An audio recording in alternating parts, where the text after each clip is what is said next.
Informasi selanjutnya, saudara, jadi saksi kasus penganiayaan David Ozora, mantan kekasih Mario Dandi, Anastasia Pretia Amanda sempat pingsan. Amanda tiba di Pengadilan Negeri Jakarta Selatan dengan menggunakan kursi roda. Saat memberikan kesaksian di persidangan, Amanda sempat tidak sadarkan diri. Sidang pun sempat diskor oleh majelis hakim.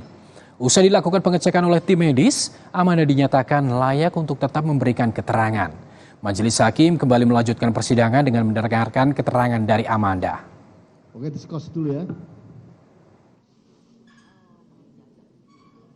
Izin yang mulia, berdasarkan pemeriksaan fisik yang telah tim kami lakukan, dari pemeriksaan tanda-tanda vital didapatkan tekanan darahnya 110/70 dengan heart rate 150 kali per menit dan saturasi oksigen 98%, Pak.